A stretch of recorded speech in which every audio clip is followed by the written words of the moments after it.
있는데요. 네 번째, 완전한 승리라는 제목으로 말씀을 나누고자 합니다. 네, 우리가 사순절 십자가 묵상 계속하고 있는데요. 오늘은 이제 완전한 승리인데, 십자가의 승리를 조금 더 잘 이해하려면은 그 십자가 승리가 무엇인지를 좀 더 확실히 알기 위해서는 창세기의 말씀도 조금 같이 봐야 되는데, 우리 원복음이라고 하죠. 창세기 3장 15절 말씀도 우리 같이 생각하면서 봐야 된다는 것입니다. 아담과 하와가 하나님의 그 말씀, 그 명령에 불순종해서 선악과를 따먹게 되죠. 하나님께서 말씀하셨을 때, 하나님의 말씀이 그들 안에 있을 때, 하나님의 말씀이 그들의 귀에 들릴 때는 선악과를 봐도 유혹이 되지 않았어요. 선악과를 바라볼 때 그들은 하나님은 창조주이시고 나는 피조물, 하나님의 말씀에 절대적으로 순종해야 될 존재. 그럴 때는 늘 그들이 자유함을 누리고 있었습니다. 뭐 두려움도 없었고 어려움도 없었죠. 자유함을 누리고 있었는데, 사탄이 하와에게 찾아옵니다. 그리고 이제 유혹하고 거짓말하죠. 선악과를 따먹으면 너는 하나님처럼 돼. 그리고 하나님께서 죽는다 말씀하셨지만 죽지 않아라고 거짓말하며 유혹하게 되죠. 그 사탄의 말을 듣고 선악과를 바라보니까는 정말로 너무나도 모함직하고 먹음직하고 지혜롭게 할 만큼 탐스러워 보이기 시작하는 거예요. 사탄의 말을 듣고 그 말의 영향을 받으니까는 선악과를 바라볼 때 먹어야겠다라는 그런 유혹이 찾아오게 되더라는 것입니다. 그래서 결국 사탄의 말을 듣고 하나님 말씀을 불순종하여 따먹음으로 그들에게는 죽음이라는 형벌을 받게 되었다는 것입니다. 하나님과의 관계가 완전히 깨어지게 되었죠. 하나님은 반역한 우리, 하나님의 말씀에 불순종한 반역한 우리를 살리시기 위해서 약속을 하시는 게, 그게 창세기 3장 15절 원복음입니다. 내가 너를 여자와 원수가 되게 하고 내 후손도 여자의 후손과 원수가 되게 하리니 여자의 후손은 내 머리를 상하게 할 것이요 너는 그의 발꿈치를 상하게 할 것이니라 하시고, 이 원복음 안에는 예수님께서 십자가에서 어떻게 고난을 당하실 것인지, 그리고 어떻게 승리하실 것인지, 그리고 이 예수님께서 사탄과의 어떤 전쟁을 벌이실 것인지에 대해서 분명하게 말씀하고 계시다는 것입니다. 그리고 반드시 예수님께서 승리하신다라는 약속이 이 창세기 3장 15절에 들어있다는 것입니다. 여자의 후손인 예수님께서는 사탄의 머리를 상하게 하시죠. 그러면 이 사탄, 뱀은, 이 사탄은 여자의 후손인 예수님의 발꿈치를 상하게 한다는 것입니다. 발꿈치를 상하는 것과 머리를 상하는 것, 어떤 것이 더 치명적인 상처를 입히게 되는 거죠? 머리를 상하게 되는 것이죠. 그래서 예수님께서 십자가에서 승리하실 것을 말씀하시는데, 그럼 십자가 안에서는 어떤 승리가 있었느냐라는 것을 오늘 그 로마서 6장 말씀을 통해서 우리가 나눌 수 있다는 것입니다. 로마서 6장에서는 죽음이라는 단어가 참 많이 나옵니다. 죽음에 대해서, 죄의 삭신, 그 죄의 결과인 죽음이 무엇인지, 어떻게 우리가 죽음에서 승리하여야 하는지를 분명하게 말씀하고 있다는 것입니다. 1장 로마서 6장 1절 2절 말씀을 표준 세모적으로 읽어드리겠습니다. 그러면 우리가 무엇이라고 말을 해야 하겠습니까? 은혜를 더하게 하려고 여전히 죄 가운데 머물러 있어야 하겠습니까? 그럴 수 없습니다. 우리는, 죄는 죽은 사람인데 어떻게 죄 가운데서 그대로 살 수 있겠습니까? 율법은요, 죄를 깨닫게 합니다. 죄에 대해서 알려주고 드러나게 하는 역할을 하는데, 근데 율법은 죄를 완전하게 해결해 주지는 못해요.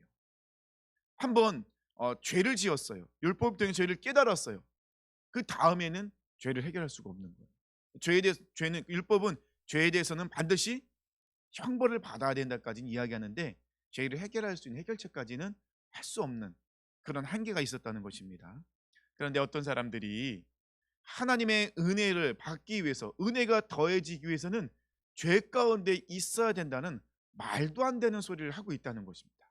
사도 바울은 그것을 얘기하고 있습니다. 아니, 당신들은 죄에서 벗어났는데 하나님 은혜를 받기 위해서 죄 가운데 더 나아간다는 것, 죄 가운데 있는다는 것은 말도 안 됩니다. 어리석은 것입니다라고 분명히 이야기하죠. 죄가 무엇인지 아십니까? 십자가에서 죄에 대해서 죽었는데 왜 죄 가운데 다시 살고 있다는 엉뚱한 소리를 하고 있습니까? 라고 사도 바울은 반문하고 있다는 거죠. 그 말은 무엇입니까? 당시에 거짓 교사들이 하나님의 은혜를 받기 위해서는 죄 가운데 있어야 된다. 또 우리가 죄 가운데 나가는데 죄 가운데 어쩔 수 있을 수밖에 없다라는 말도 안 되는 논리를 펴고 있다는 것입니다. 그래서 실제로 어떤 사람들은 이 선악과에 대해서 해석을 할 때도 하나님께서 우리에게 은혜를 베풀어 주셔야 되는데 그러려면 타락을 해야 되기 때문에 선악과를 만들었다라고 말하는 사람들도 있어요. 그렇게 말도 안 되는 이야기를 하죠.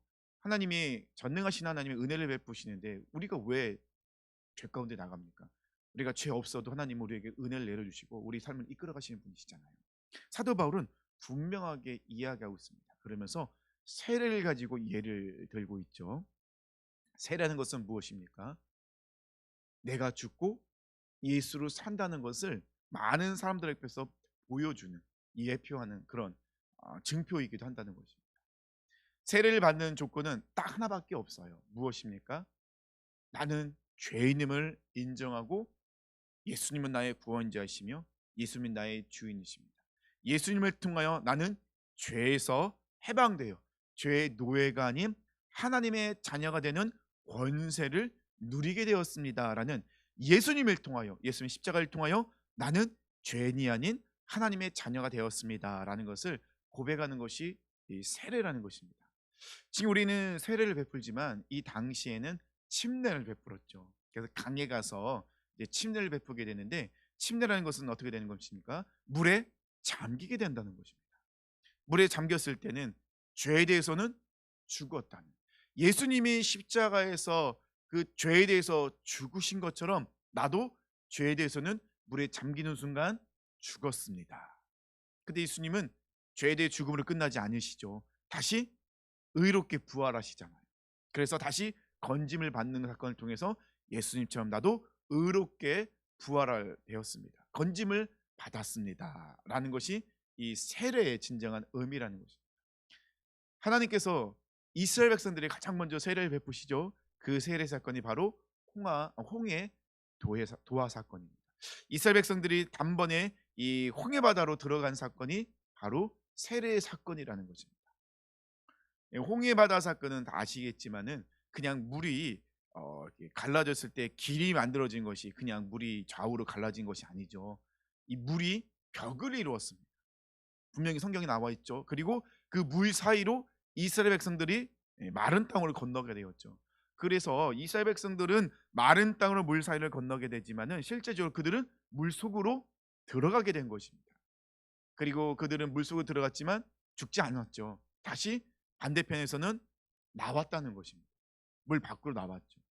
그것이 바로 하나님께서 이스라엘 백성들에게 세례를 베푸신 것, 침례를 베푸신 것이다라고 말씀하고 있다는 것입니다. 사도 바울은 이 로마서 6장에서 계속해서 죽음에 대해서 이야기합니다. 왜냐하면 우리는 이 죄인으로서 죽음이라는 형벌을 받을 수밖에 없었기 때문입니다. 사탄의 가장 강력한 무기가 바로 이 죽음이라는 것이죠. 우리에게 이 주어진 기회는 살아 있을 동안입니다. 죽음 이후에는 우리에게는 기회가 없어요.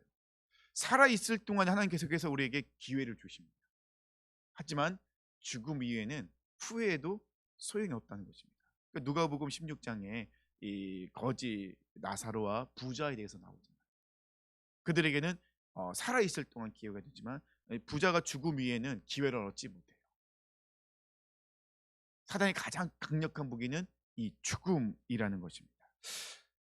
예수님께서 40일 금식 기도하신 후에 사탄은 예수님을 유혹합니다. 예수님의 정체성에 대해서, 그리고 예수님이 십자가에 지는 것에 대해서 그 모든 사명을 감당하지 못하도록 유혹을 하죠. 이때 예수님께서는 말씀으로 승리하십니다. 근데 말씀으로 승리하신 후에 이 사탄이 예수님 완전히 떠나진 않죠. 잠시 떠나갑니다. 언제든지 호시탐탐 기회를 노리고 있는데 딱 기회가 찾아왔죠. 예수님께서 베드로에게 이 순환, 예수님이 십자가에 죽으실 것을 말씀해 주셨을 때 베드로가 육적인 생각으로 예수님을 말리죠. 예수님, 그리하지 마옵소서. 이때 예수님께서 베드로에게 뭐라고 말씀하십니까? 사탄아, 내 뒤로 물러가라. 베드로가 사탄이라는 것이 아니라 베드로가 벌써 사탄에게 생각과 마음을 빼앗겼던, 육적인 것으로 그가 모든 것을 빼앗긴, 육적인 눈으로 예수님의 십자가를 바라보는 그 모습, 사탄이 벌써 공격을 하고 있다는 것입니다. 근데 또 사탄이 실패하죠. 다시 한번 사탄은 예수님을 공격합니다. 누구를 통해서요? 가룟 유다를 통해서 예수님을 공격합니다. 가룟 유다가 은 30에 예수님을 파는데, 성경에서 뭐라고 나와 있습니까? 사탄이 그의 마음에 예수님을 팔 생각을 넣었다라고 말씀하고 있다는 것입니다. 사탄은 끊임없이 공격을 하고 있다는 거예요. 왜냐하면 죄에 빠지게 만들어서 죄의 노래, 이 죄의 사망의 권세에 빠지게 만들려고 계속해서 유혹하고 있다는 것입니다. 실질적으로 예수님은 이 가룟 유다가 은 30 예수님을 파심으로 인하여서 예수님 십자가에서 죽으십니다.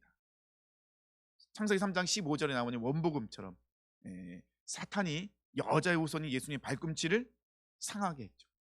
예수님 십자가에 죽으셨을 때는 사탄이 내가 승리했다, 또 이 사망의 권세가 또 승리했다라고 생각을 하게 되었다는 것입니다. 실질적으로 예수님 십자가에서 뭐라고 말씀하십니까? 엘리 엘리 라마 사박다니, 나의 하나님 나의 하나님 어찌하여 나를 버리셨나이까. 예수님이 십자가에서 하나님께 철저히 버리심 받았어요. 더 정확히 하면 하나님께서 십자가에 달리신 예수님을 이 죄인으로서 완벽하게, 완전하게 심판하셨다는 것입니다. 사탄의 무기, 강력한 무기, 이 사망의 권세가 또 승리한 것처럼 보이잖아요. 그런데 예수님께서는 죽음으로 끝나지 않고 3일 만에 다시 살아나셨다는 것입니다. 여자의 후손이 이 사탄의 머리를 상하게 했죠. 예수님께서는 십자가에서 완전히 죄인으로 죽으셨죠. 그런데 죽음으로 끝나지 않으셨습니다. 예수님께서 십자가의 죽으심으로 인하여 죄의, 이 사망의 권세는 이제 더 이상 효력을 발생할 수 없는, 완전히 해결되는, 끝이 난 거예요. 그 징표로 예수님께서 3일 만에 다시 살아나셨습니다. 죄의 권세, 사망의 권세를 깨뜨리시고 다시 살아나셨는데, 예수님의 그 살아나심은 의의 부활이다. 예수님이 의롭게 다시 살아나셨다라고 말씀하고 계시다는 것입니다. 그러므로 인하여 사탄의, 사망의 권세는 더 이상 아무 영향력을 행사할 수 없게 되었다는 것입니다. 10절과 11절 말씀을 제가 표준 세번역을 읽어드릴게요. 그리스도께서 죽으신 것은 죄에 대하여 단 한 번만 죽으신 것이요, 그가 지금 살아계신 것은 예수님 하나님께 대하여 사시는 것입니다. 이와 같이 여러분도 여러분 스스로가 죄에 대하여 죽은 사람이요, 하나님께 대하여는 그리스도 예수 안에서 살아있는 사람이라는 것을 알아야 합니다.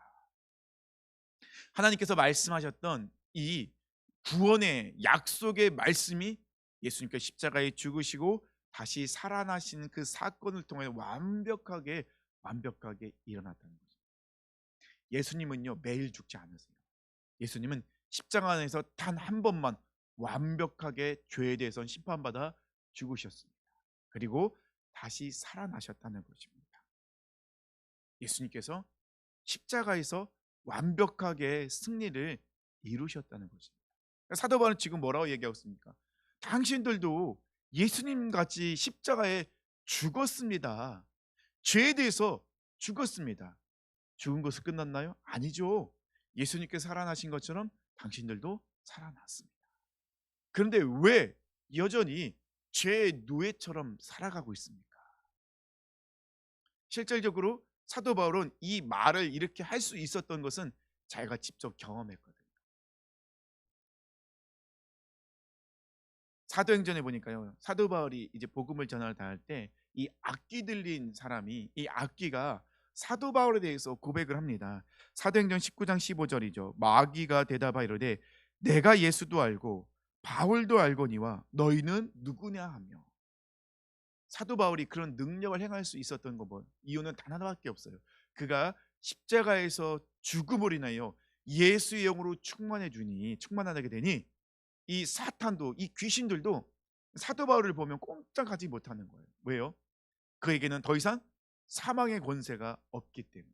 사도 바울은 십자가에서 예수님이 승리하신 것처럼 승리하신 예수의 영으로 충만하니 그도 예수님의 그 승리가 그의 승리가 되었고 그 승리의 삶을 살게 되었다는 것입니다.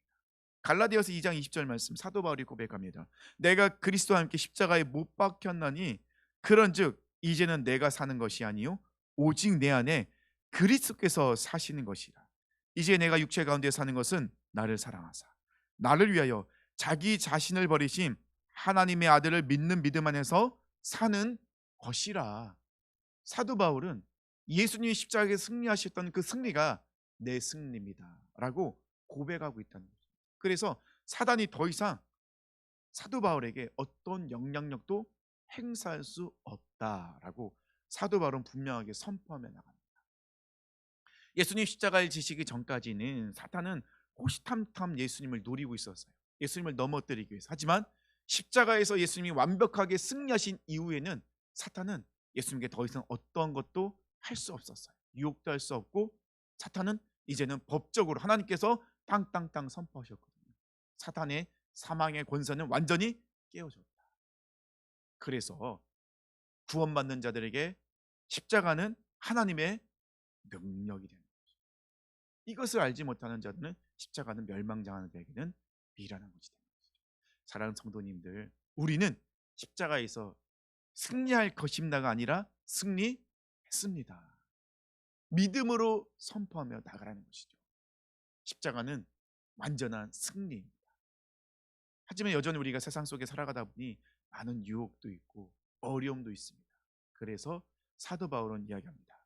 갈라디아서 2장 20절. 우리는 그리스도와 함께 십자가에 못 박혔다. 못 박힐 것이다가 아니라 못 박혔다. 예수님께서 사신 것처럼 나도 그리스도 예수 안에서 살아간다. 예수의 영으로 충만함으로 우리는 승리한다. 우리 삶 속에서는 늘 승리하는 삶을 살아야 된다라고 사도 바울은 우리에게 말씀하고 있습니다. 사랑하는 성도님들, 십자가는 완전한 승리입니다. 그 완전한 승리를, 그 십자가를 오늘 하루도 경험하시고 누리시고 승리하심으로 나에게 감사하는 삶을 사시길 축원합니다. 기도하겠습니다.